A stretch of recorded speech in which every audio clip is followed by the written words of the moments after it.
السلام علیکم ورحمۃ اللہ تعالی وبرکاتہ۔ الحمد للہ رب العالمین والعاقبۃ للمتقین والصلاة والسلام علی سید الانبیاء والمرسلین وعلی آلہ واصحابہ اجمعین، اما بعد فاعوذ باللہ من الشیطان الرجیم، بسم اللہ الرحمن الرحیم۔ قد افلح المؤمنون الذین فی صلاتهم خاشعون۔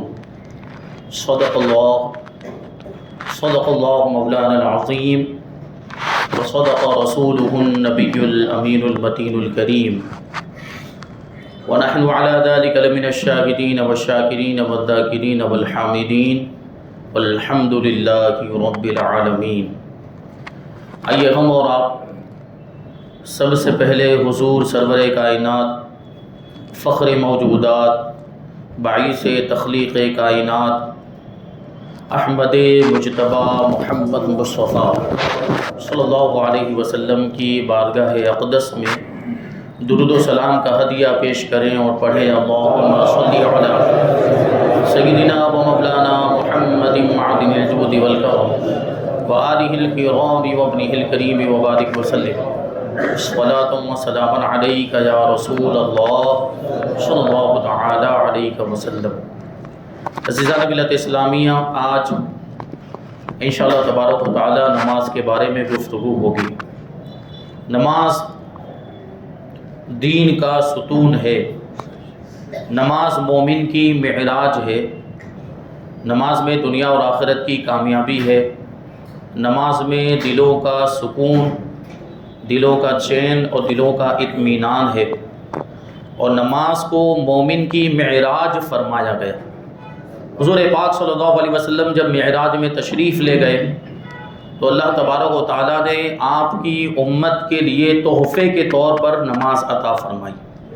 تو یہ معراج کا تحفہ اللہ تبارک و تعالیٰ کا تحفہ ہے امت محمدیہ کے لیے۔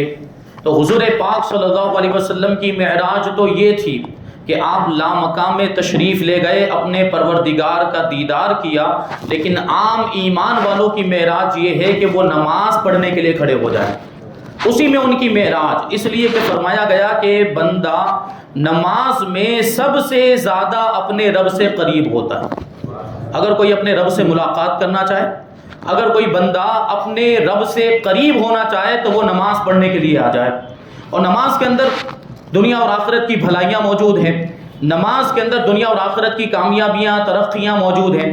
اور ہمارے آپ کے حالات یہ ہیں کہ ہم دنیا کی دوسری چیزوں کے اندر کامیابی تلاش کرتے ہیں، مادی چیزوں کے اندر کامیابی اور ترقی تلاش کرتے ہیں۔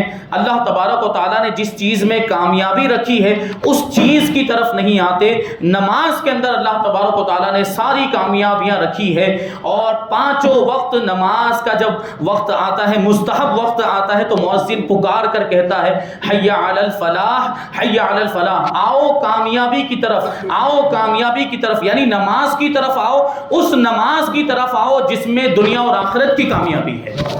لیکن اس کے باوجود ہم اس پر کان نہیں دھرتے، پھر بھی نماز پڑھنے کے لیے نہیں آتے، اور پھر کامیابی نہیں ملتی تو شکوہ شکایت کرتے ہوئے نظر آتے ہیں۔ جو اصل چیز، جس چیز کے اندر کامیابی رکھی ہے اس کی طرف ہم توجہ نہیں دیتے، اور دنیا کی چیزوں میں کامیابی تلاش کریں گے تو کامیابی کہاں سے ملے گی؟ تو نماز پڑھیں۔ اللہ تبارک و تعالیٰ نے نماز کے اندر کامیابی بھی رکھی ہے، نماز میں سکون بھی ہے، نماز میں اطمینان بھی ہے، نماز میں دلوں کا چین بھی ہے۔ بہت سے لوگ ڈپریشن کے مریض ہو جاتے ہیں، بہت سے لوگ ایسے ہیں جو دباؤ کے شکار ہو جاتے ہیں، اور ٹینشن کے معاملات، فکر کے معاملات ان کو گھیر لیتے ہیں، اور بے چینی کی کیفیت، گھبراہٹ کی کیفیت، اضطراب اور بے قراری کی کیفیت ان کے دلوں پر چھا جاتی ہے۔ ایسی صورت میں ان کو نمازوں کی طرف آنا چاہیے، ان کو نمازوں کی طرف توجہ کرنی چاہیے۔ اگر وہ دل سے اور خلوص کے ساتھ خوشی و خضوع کے ساتھ نماز پڑھیں گے ساری بے چینی دور ہو جائے گی، ساری بے قراری دور ہو جائے گی، وہ اضطراب کی کیفیت دور ہو جائے گی اور سکون اور اطمینان کی دولت نصیب ہو جائے گی۔ تو سارا سکون تو اللہ تبارک و تعالیٰ نے نماز کے اندر رکھا ہے،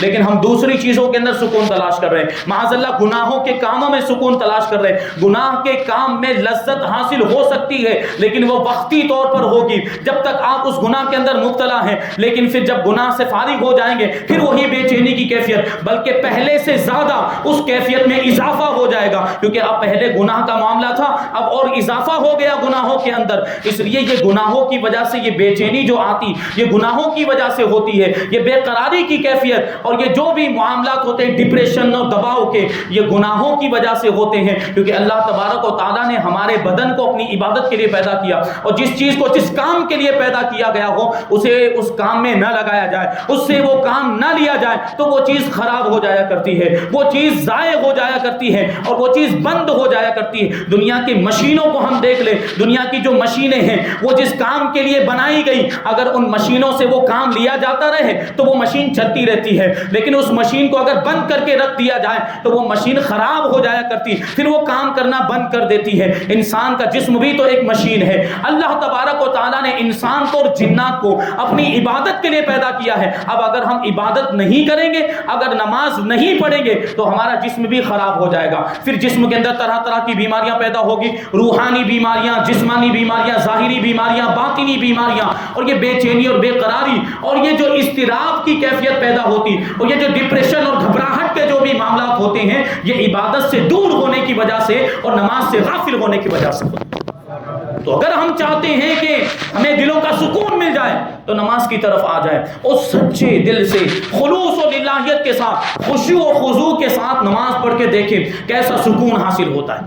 یہ کر کے دیکھیں، ہم اور آپ نماز پڑھتے ہیں اور اللہ ماشاءاللہ سب کی بات نہیں کرتا، بعض لوگوں کے حالات تو یہ کہ صرف جمعہ آ جاتے ہیں اور کچھ لوگ پانچوں وقت کی نماز پڑھتے بھی ہیں تو ان کے دل کی وہ کیفیت نہیں ہوتی جو ہونی چاہیے، خشوع و خضوع والی کیفیت نہیں بن پاتی ہے۔ نماز پڑھ رہے ہیں اور دھیان کہیں اور ہے، نماز پڑھ رہے ہیں ذہن کہیں اور ہے، دماغ میں کچھ دوسری باتیں چل رہی ہے، وسوسے آ رہے ہیں، برے خیالات آ رہے ہیں، تو ایسی نماز کا بھی کوئی فائدہ نہیں۔ نماز پڑھنی ہو تو کیسی پڑھنی ہے؟ خشوع و خضوع والی نماز پڑھنی ہے، کیونکہ اللہ تعالیٰ نے ارشاد فرمایا قد افلح المؤمنون الذین هم فی صلاتهم خاشعون، کہ وہ ایمان والے کامیاب ہو گئے جو خشوع و خضوع کے ساتھ نماز پڑھتے ہیں، جو دل لگا کر نماز پڑھتے ہیں۔ تو ایسی نماز پڑھنی چاہیے۔ حدیث جبریل کے اندر اللہ کے رسول صلی اللہ علیہ وسلم سے جب پوچھا گیا کہ احسان کیا ہے تو حضور پاک صلی اللہ علیہ وسلم نے ارشاد فرمایا احسان یہ ہے کہ تم اپنے رب کی عبادت ایسے کرو گویا کہ تم اسے دیکھ رہے ہو، تم اپنے رب کی عبادت ایسے کرو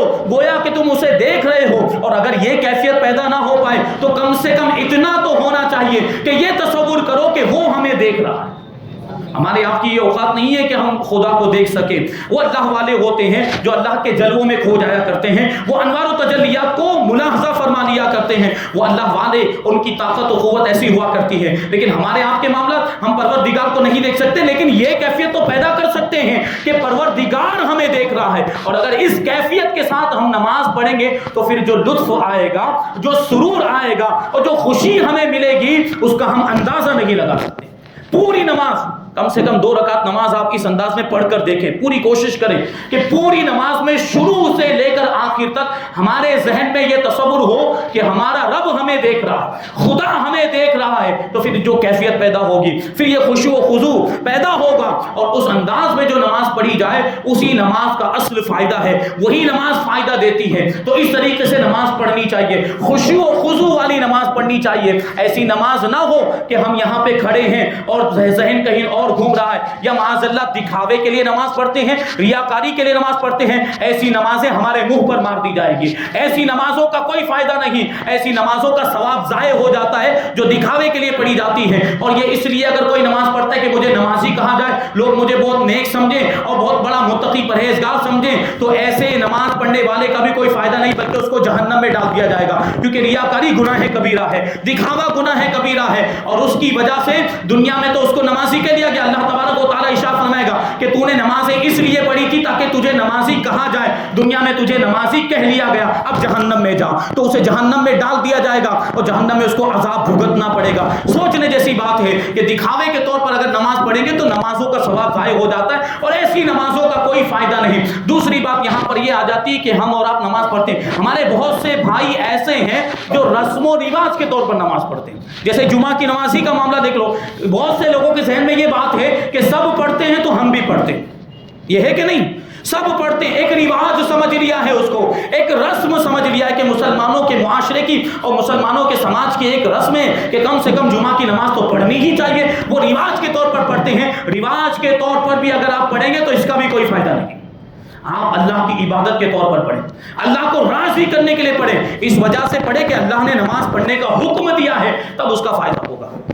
یہ کیفیت ہونی چاہیے اور اللہ کو راضی کرنے کا مقصد ہونا چاہیے کہ اللہ کو راضی کرنے کے ارادے سے ہم نماز پڑھتے ہیں۔ اور نمازوں کی بات کروں تو ہماری آپ کی نمازوں کے حالات کیسے، ہم کیسی نماز پڑھتے ہیں؟ ایک لطیفہ ہے، ہنسنے والی بات ہے لیکن اس میں سبق بھی ہے۔ 5 لوگ سفر پر نکلے اور وہ جاہل قسم کے لوگ تھے، تو نماز کا وقت آیا، دریا کے کنارے پر نماز پڑھنے کے لیے کھڑے ہو گئے، ایک امام بن گیا، 4 مقتدی بن گئے۔ اب دیکھیں ان کی نماز کا حال کیا ہے۔ یہ لطیفہ ہے لیکن اس میں جو ہمیں سبق ملا ہمیں اس پہ غور کرنا ہے۔ تو وہ چاروں مقتدی پیچھے کھڑے تھے، امام صاحب نماز پڑھا رہے تھے قیام کی حالت میں کہ اسی دوران دریا میں ایک مچھلی کودی، تو اس میں سے ایک جو مقتدی تھا اس سے رہا نہیں گیا، وہ بول پڑا، نماز کے اندر ہی بول پڑا، چالو نماز میں وہ بول پڑا اور کہنے لگا کہ کچھ تو کودا ہے دریا کے اندر، کچھ تو کودا ہے۔ تو دوسرا اس سے بھی نہیں رہا گیا، تو دوسرا بھی اس کو جواب دیتا ہے نماز کے اندر ہی۔ آپ کو معلوم ہے نا کہ نماز کے اندر بات کرے تو کیا ہو جاتا ہے، نماز ٹوٹ جاتی ہے۔ نماز کے اندر اگر گفتگو کرے تو نماز ٹوٹ جاتی ہے۔ تو پہلے شخص نے جب یہ کہا کہ کچھ تو دریا میں کودا، تو دوسرا اس کے جواب میں کہتا ہے شاید مچھلی ہوگی، شاید مچھلی ہوگی۔ تو تیسرا جو مقتدی تھا وہ بڑا بخرات قسم کا تھا، وہ ان دونوں سے کہتا ہے بے وقوفوں، تم نے نماز میں بات کر لی، تمہاری نماز ٹوٹ گئی۔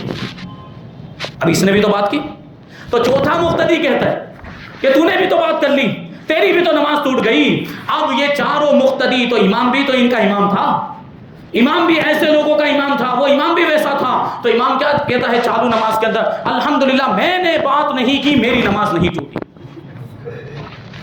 یہ ہماری نمازوں کا حال ہے، یہ نماز پڑھ رہے ہوتے ہیں دھیان کہیں اور ہوتا ہے، خشوع و خضوع والی کیفیت نہیں ہوتی۔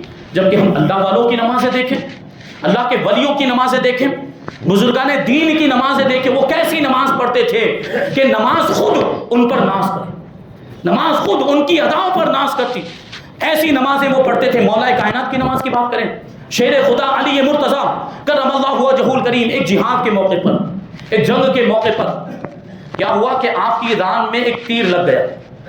اب وہ تیر نکال رہے ہیں، تیر نکل ہی نہیں رہا، بہت زیادہ تکلیف ہو رہی تھی، سخت تکلیف ہو رہی تھی تیر نکالنے میں، نہیں نکال پا رہے تھے لوگ۔ تو لوگوں نے سوچا کہ حضرت مولا کائنات شیر خدا رضی اللہ تعالیٰ عنہ بڑے خشوع و خضوع کے ساتھ نماز پڑھتے ہیں، جب یہ نماز پڑھنے کے لیے کھڑے ہوں تو نماز کے دوران یہ تیر نکال دیا جائے۔ یہ لوگوں نے منصوبہ بنایا۔ اب نماز کا وقت آیا تو مولا کائنات نماز پڑھنے کے لیے کھڑے ہو گئے، لوگوں نے وہ تیر کھینچ کر نکال دیا، زور سے، ویسے تو نہیں نکل رہا تھا، زور سے تیر کھینچ کر نکال دیا۔ ابھی آپ سوچیں کہ وہ نماز کے باہر جس تیر کو نکالنے میں اتنی تکلیف ہو رہی تھی اور اس کو زور سے کھینچ کر نکالا جائے تو کیسی تکلیف ہوتی ہوگی، لیکن نماز کے دوران لوگوں نے وہ تیر کھینچ کر نکال دیا، مولا کائنات کو پتہ بھی نہیں چلا۔ اب جب نماز سے فارغ ہوئے، سارے لوگوں کو جمع دیکھا تو ارشاد فرمایا کہ شاید تم لوگ میرا تیر نکالنے کے لیے جمع ہوئے ہو۔ تو لوگوں نے کہا حضرت ہم نے تو تیر نکال بھی دیا، حضرت ہم نے تو تیر، جب آپ نماز پڑھ رہے تھے، نماز کی حالت میں، نماز کے دوران ہم نے تیر نکال بھی لیا۔ اس پر مولا کائنات نے ارشاد فرمایا الحمدللہ تیر نکالنے کی مجھے خبر بھی نہیں ہوئی۔ یہ ان کی نمازوں کا عالم تھا کہ تیر نماز کے باہر نکال رہے ہیں تو سخت تکلیف ہو رہی، لیکن نماز کے دوران تیر نکال لیا گیا اور انہیں پتہ بھی نہیں چلا، وہ خدا کے جلووں میں کیسے کھو گئے ہوں گے کہ تکلیف کا احساس بھی نہیں۔ یہ ان کی نماز ہے بزرگان دین کی۔ حضرت عبداللہ ابن عباس رضی اللہ تعالیٰ عنہما صحابی رسول، بڑے جلیل القدر صحابی ہیں۔ آپ کو وہ موتیا بنت کی بیماری ہو گئی، آپ کی آنکھوں میں موتیے کا پانی اتر آیا، تو اس زمانے کے طبیب نے کہا کہ میں اس کا علاج کروں، اس کا علاج کر تو سکتا ہوں، اور اس زمانے کے اعتبار سے جو طریقہ ہوگا اس کے علاج کا، آج کل کے زمانے میں اس کا آپریشن ہوتا ہے۔ اور آج بھی ڈاکٹر یہ کہتے ہیں کہ اتنے دنوں تک تم نماز نہیں پڑھ سکتے. تو اس طبیب نے بھی یہ کہا کہ میں اس کا علاج تو کر دوں لیکن چند دنوں تک آپ نماز نہیں پڑھ سکتے. چند دنوں تک اب آپ نماز نہیں پڑھ سکیں گے, میں اس کا علاج تو کر دوں گا. اب سوچیں ان کو نماز سے کیسی محبت تھی. حضرت عبداللہ ابن عباس رضی اللہ تعالیٰ عنہما نے ارشاد فرمایا کہ مجھے پوری زندگی اندھا رہنا تو گوارا ہے لیکن ایک وقت کی بھی میری نماز چھوٹ جائے یہ مجھے گوارا نہیں ہے. کیسی محبت تھی نماز سے, کیسی محبت تھی. یہی حضرت عبداللہ ابن عباس کہ جب اذان ہوتی, جب مؤذن اذان کہتا تو رونے لگ جاتے, اور جب نماز کے لیے کھڑے ہوتے کیونکہ ان کے ذہن میں یہ تصور تھا کہ اب ہمیں اللہ کی بارگاہ میں حاضر ہونا ہے, نماز پڑھنے کے لیے مسجد میں جانا ہے, یعنی اللہ کی پروردگار عالم کی بارگاہ میں جو ہمارا خالق و مالک ہے اس کی بارگاہ میں حاضر ہونا ہے. وہ تصور کرتے تھے تو رونے لگ جاتے تھے. حضرت عبداللہ ابن عباس کے بارے میں فرمایا گیا کہ جب آپ نماز کے لیے کھڑے ہوتے تھے نماز کے دوران اتنا روتے تھے کہ آنکھوں سے آپ کی داڑھی مبارک تر ہو جایا کرتی تھی. یہ ان کی نماز ہے. ہم اپنی نمازوں کا ان کی نمازوں سے مقابلہ کریں کہ ہم کہاں پر ہیں, ہم کیسی نمازیں پڑھ رہے ہیں. حضرت ابو عبیدہ ابن جراح جن کو امین امت کہا جاتا ہے, بڑے جلیل القدر صحابی, آپ جب نماز پڑھتے تھے تو کبھی کوئی وسوسہ نہیں آتا تھا, کبھی برے خیالات نہیں آتے تھے. لیکن ایک مرتبہ کیا ہوا, حضرت ابو عبیدہ ابن جراح رضی اللہ تعالیٰ عنہ نے لوگوں کو نماز پڑھائی. نماز سے فارغ ہونے کے بعد آپ کہنے لگے کہ آج نماز کے دوران شیطان نے مجھ پر بہت بڑا حملہ کر دیا, شیطان نے مجھ پر بہت بڑا حملہ کر دیا. اس نے میرے دل میں یہ خیال ڈالا کہ میں اس پوری جماعت میں سب سے افضل ہوں, اسی لیے تو ان لوگوں نے مجھے اپنا امام بنایا ہے. اس لیے اے لوگوں سنو, میں اعلان کرتا ہوں کہ آج کے بعد آئندہ میں کبھی بھی نماز نہیں پڑھاؤں گا. ان کی یہ کیفیت کہ شیطان نے صرف یہ وسوسہ ڈالا کہ لوگوں نے مجھے امام بنایا ہے اس لیے میں سب سے افضل ہوں, اس وجہ سے انہوں نے پھر نماز پڑھانا ہی چھوڑ دی. یہ اللہ والوں کی شان ہوا کرتی ہے. امام زین العابدین خاندان اہل بیت کے چشم و چراغ, امام علی مقام امام حسین رضی اللہ تعالیٰ عنہ کے صاحبزادے, ان کا نام ویسے تو علی تھا لیکن زین العابدین کیوں کہا جاتا ہے؟ عبادت کرنے والوں کی زینت, کیونکہ ان کی عبادت بھی ویسی تھی, ان کی عبادت کا انداز بھی ویسا تھا. ان کی عبادت کے بارے میں آیا ہے کہ امام زین العابدین روزانہ 1000 رکعت نفل نماز پڑھا کرتے تھے. یہ ان کی عبادت, اسی لیے تو زین العابدین یوں ہی نہیں کہا جاتا. امام زین العابدین کا معاملہ یہ کہ جب آپ وضو کرتے تھے نماز کے لیے, جب وضو کرنے لگتے تو آپ کا چہرہ پیلا پڑ جایا کرتا تھا, آپ کا چہرہ زرد پڑ جایا کرتا خوف الہی کی وجہ سے. یہ امام زین العابدین کے خوف, اور آپ کے جسم مبارک پر لرزہ طاری ہو جاتا تھا, آپ کانپنے لگ جاتے تھے. ایک مرتبہ امام زین العابدین رضی اللہ عنہ, دیکھیں کیسی نماز, خشوع و خضوع والی نماز. امام زین العابدین اپنے مکان میں نماز پڑھ رہے تھے, اسی مکان میں آگ لگ گئی. جس مکان میں نماز پڑھ رہے تھے اسی مکان میں آگ لگ گئی. لوگوں نے بڑی آوازیں دی, چلائے, لوگ چلائے کہ آگ لگ گئی, آگ لگ گئی ہے. لیکن امام زین العابدین ہیں کہ وہ اپنی نماز ہی میں مشغول ہیں, ان کو کچھ پتہ ہی نہیں چل رہا ہے کہ آگ لگ گئی. آخرکار لوگ آئے اور اس آگ کو لوگوں نے بجھایا, اور امام زین العابدین تو اپنی نماز میں ہی مشغول تھے. جب نماز سے فارغ ہوئے تو لوگوں نے عرض کیا, حضور آپ کے مکان میں آگ لگ گئی تھی اور آپ نماز ہی پڑھے جا رہے تھے. تو امام زین العابدین نے جواب دیا, بڑا ہی پیارا جواب ہے, ہمارے لیے وہ عبرت کا نشان ہے. امام زین العابدین جواب دیتے ہیں کہ میں جہنم کی آگ کے تصور میں ایسا محو ہو گیا تھا, جہنم کی آگ کے خیال میں ایسا کھو گیا تھا کہ مجھے دنیا کی آگ کا پتہ ہی نہیں چلا. یہ اللہ والے ہوتے, ان کی نمازیں. حضرت حاتم بلخی, ابو حاتم بلخی کا واقعہ بیان کیا جاتا ہے. حضرت ابو حاتم بلخی بہت بڑے محدث تھے, بڑے عبادت گزار, متقی, پرہیزگار. ان کو حاتم زاہد بھی کہا, ابو حاتم زاہد بھی کہا جاتا ہے. ان کی عبادت کا معاملہ یہ کہ ایک مرتبہ حضرت اسام محدث رحمۃ اللہ تعالی علیہ نے ان سے پوچھ لیا کہ آپ کس طرح نماز پڑھتے ہیں.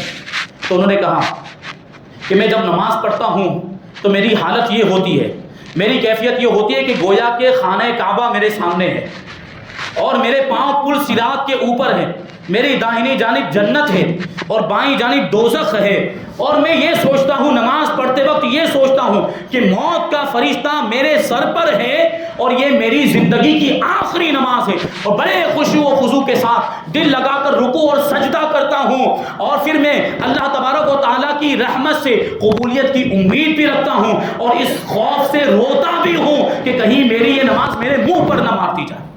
سوچے کہ اس انداز میں وہ نماز پڑھتے ہیں, اس تصور میں نماز پڑھتے, اس کے ان کی امید اور خوف کا عالم یہ ہے کہ قبولیت کی اگر ایک طرف امید ہے تو ایک طرف یہ خوف بھی ہے کہ کہیں یہ میری نماز میرے منہ پر نہ مار دی جائے۔ تو حضرت عیسیٰ محدث کہتے ہیں کہ اے حاتم، اے ابو حاتم، آپ کا تو معاملہ یہ ہے کہ آپ 30 سال سے ایسی نماز پڑھتے آ رہے ہیں، اور ہمارا حال یہ ہے کہ ہمیں پوری زندگی میں ایک بھی نماز ایسی نصیب نہیں ہوئی۔ اس زمانے کے بزرگ کہہ رہے ہیں، ہمارے آپ کی نماز کا کیا حال ہوگا؟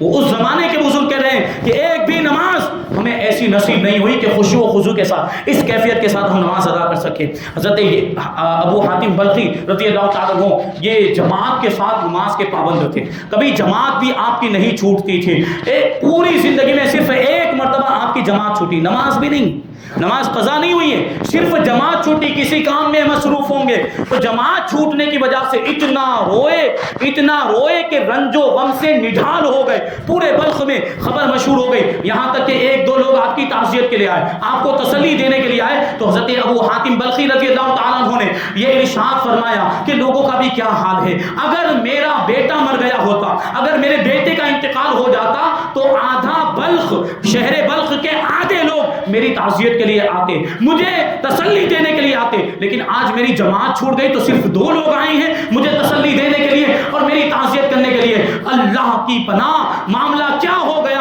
افسوس کی بات ہے کہ دین کا نقصان لوگوں کی نگاہ میں دنیا کے نقصان سے ہلکا ہو گیا ہے۔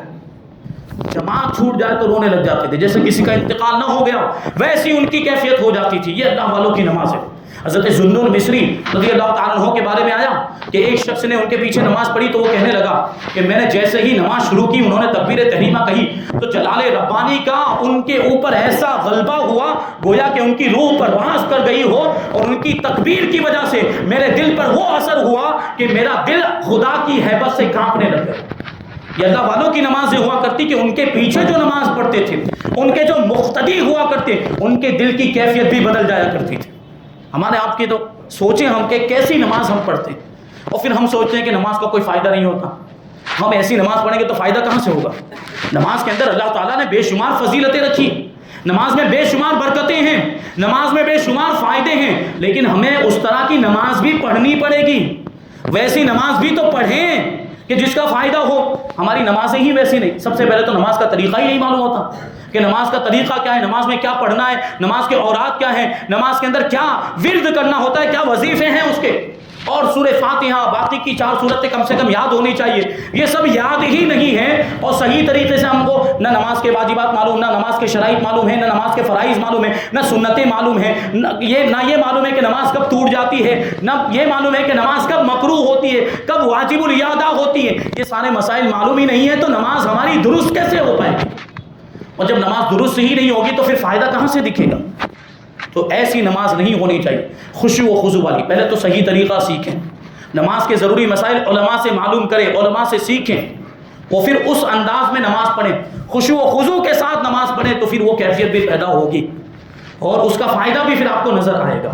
یہ جو ایک شاعر نے 4 مصرے کہے، میں اس پر اپنی گفتگو کو ختم کروں کہ نہیں ہے جوش بلالی وہ حیدری تجھ میں۔ ہم جو نماز پڑھتے ہیں اس پر ہم غور کریں، پھر اس شعر کو سنیں۔ نہیں ہے جوش بلالی وہ حیدری تجھ میں، حضرت بلال حبشی عاشق رسول اور مولا کائنات کا لقب ہے حیدر کرار، اسی کی طرف اشارہ۔ آپ نے ابھی ان کی نماز کا حال جانا؟ فرماتے ہیں شاعر کہ نہیں ہے جوش بلالی وہ حیدری تجھ میں، ستم ہے اگر اپنی نماز پر تو ناز کرے، ستم ہے اپنی نمازوں پر گر تو ناز کرے، یعنی ایسی نمازیں ہم پڑھ رہے ہیں، اور ایسی نمازیں پڑھنے کے باوجود بھی اگر ہم کو اپنی نمازوں پر ناز ہو، ہم اپنے آپ کو بہت بڑا نمازی سمجھیں، ہم اپنے آپ کو بہت بڑا نیک متقی پرہیزگار سمجھیں، تو پھر یہ ستم نہیں تو اور کیا، یہ ظلم نہیں تو اور کیا۔ فرماتے ہیں کہ نہیں ہے تجھ میں جوش بلالی وہ حیدری، ستم ہے اپنی نمازوں پر اگر تو ناز کرے۔ تو آگے کیا ہونا چاہیے؟ خودی کو چھوڑ کر محو نماز یوں ہو جا، یعنی اپنے آپ کو بھی بھول جا، نماز ایسی پڑھ کہ اپنی ہستی کو بھول جا۔ فرماتے ہیں کہ خودی کو چھوڑ کر محو نماز یوں ہو جا کہ خود نماز تیری ادا پر ناز کرے، کہ خود نماز تیری ادا پر ناز کرے۔ ایسی نماز پڑھنی چاہیے۔ یہ اللہ والے ایسی نمازیں پڑھا کرتے تھے کہ خود نماز ان کی نمازوں پر، ان کی نمازوں کی ادا پر ناز کیا کرتی تھی۔ تو یہ اس انداز میں ہمیں اپنی اصلاح کرنے کی ضرورت ہے کہ نماز پڑھیں، 5 وقت کی نمازیں پڑھیں پہلے تو، یہ جو جمعہ صرف نماز پڑھنے کے لیے آتے ہیں، اگر کسی اور جگہ پر 5 وقت کی نماز سنی مسجد کے اندر پڑھتے ہیں ان پر اعتراض نہیں ہے، لیکن یہاں پر جمعہ کے اندر اتنی بھیڑ ہوتی ہے اور عام نمازوں میں اتنی بھیڑ کیوں نہیں ہوتی؟ کیا وجہ ہے؟ مطلب کیا ہے کہ بہت سارے ایسے ہمارے بھائی ہیں جو 5 وقت کی نمازیں نہیں پڑھتے، صرف جمعہ کی، اور جمعہ کے اندر بھی اگر آپ نے یہ تصور بنا لیا ہے کہ ایک رسم ہے، ایک رواج ہے، جانا پڑے گا، لوگ جاتے ہیں تو ہم کو بھی جانا پڑے گا، لوگ پڑھتے ہیں تو ہم کو بھی پڑھنا پڑے گا، تو یہ سوچ بھی بدلے، کیونکہ یہ سوچ بھی بڑی غلط ہے۔ جمعہ کے دن کم سے کم اگر جمعہ کے دن آ رہے ہیں تو وہ تو دل سے پڑھیں، وہ نماز تو کم سے کم دل سے پڑھیں، خشوع و خضوع کے ساتھ پڑھیں، تو ہو سکتا ہے کہ اللہ تبارک و تعالیٰ جمعہ کی نماز کی برکت سے 5 وقت کی نماز کی توفیق عطا فرماتے ہیں۔ ہمارے آپ کے معاملات کے جمعہ میں آ تو جاتے ہیں، آپ دیکھتے ہوں گے کہ آدھے سے زیادہ پبلک، آدھے سے زیادہ نمازی ایسے ہوتے ہیں کہ جیسے ہی السلام علیکم ورحمۃ اللہ ہوا وہ اتر کے بھاگے۔ کیا ایسا لگتا ہے کہ قید میں تھے، جیل میں ان کو بند کر دیا گیا ہو اور جیل کا دروازہ کھلا وہ بھاگ رہے ہیں؟ تو کم سے کم سنتیں تو پڑھ کر جائیں۔ ہاں، اگر آپ اپنے گھر پہ جا کر، اپنی دکان پہ جا کر، اپنے کارخانے میں جا کر سنتیں پڑھ لیتے ہیں، آپ پر اعتراض نہیں، ہم ان کی بات کریں جو سنتیں پڑھتے ہی نہیں ہیں اور پتہ نہیں کیا، بس وہی رواج والی بات آ جاتی ہے نا کہ پھر یہ تو 2 رکعت پڑھ کے نکل جانا، یہ تو گویا کہ آپ نے ایک رواج پر عمل کیا۔ تو اس طرح کے معاملات ہیں، ہماری نمازوں کا یہ حال ہے۔ تو نماز پڑھیں لیکن خشوع و خضوع کے ساتھ پڑھیں۔ اور پھر ایک اور بات ابھی نکل آئی تو میں بتا دوں، مجھے پتا چلا کہ کچھ لوگ ایسے، اس سے پہلے بھی بار بار اعلان کیا جا چکا ہے کہ یہاں آپ کو مسجد میں جگہ مل جائے تو یہاں رکیں، اور اگر آپ کو صحیح طور پر نماز پڑھنے کی جگہ نہیں ملی ہے آپ دوسری جگہ چلے جائیں، دوسری جگہ جہاں پر لیٹ نمازیں ہوتی ہے وہاں پر جا کر آپ پڑھ لیں، کیونکہ ایسا معلوم ہوا کہ وہ وضو خانے کی جو سیٹ ہوتی ہے، وضو خانے پر جو بیٹھنے کی جو جگہ بنی ہو اس پہ بیٹھ کے لوگ نمازیں پڑھ رہے ہیں۔ اب بتائیے ان کی نماز ہوگی؟ قیام فرض ہے نماز کی حالت میں، رکوع اور سجدہ فرض ہے، ان کا رکوع نہیں ہو رہا ہے، ان کا سجدہ نہیں ہو رہا ہے، اور قیام بھی ان کا چھوٹ جا رہا ہے، اتنے سارے فرائض ان کے چھوٹ گئے ہیں، ان کی نماز ہوگی ہی نہیں۔ مان تو جمعہ کے لیے نماز پڑھنے کے لیے آتے ہیں، وہ بھی اس انداز میں پڑھیں گے تو کیا فائدہ؟ تو ایسے لوگوں سے میری گزارش ہے اور مؤدبانہ درخواست ہے کہ اگر آپ کو جگہ ملی ہے تو آپ رکیں، ورنہ وہ پھر قبرستان میں چلے جاتے ہیں، اس طرف کی جگہ میں، وہ وضو خانے کے پیچھے جو جگہ وہاں بھی آپ نماز نہیں پڑھ سکتے، وہ جگہ نماز کے لیے نہیں ہے، وضو خانے میں جو جگہ وہاں بھی آپ نماز نہیں پڑھ سکتے۔ تو اس طرح سے آپ نمازوں کا خیال کریں، نمازوں کا اہتمام کریں، نمازوں کے ضروری مسائل سیکھیں، پھر صحیح طریقے سے نماز پڑھیں، تو پھر اللہ تبارک و تعالیٰ اس کی برکتیں بھی ہمیں عطا فرمائے گا۔ اللہ تبارک و تعالیٰ کی بارگاہ میں دعا ہے کہ جو کچھ بھی بیان ہوا اس پر ہم سب کو عمل کرنے کی توفیق عطا فرمائے۔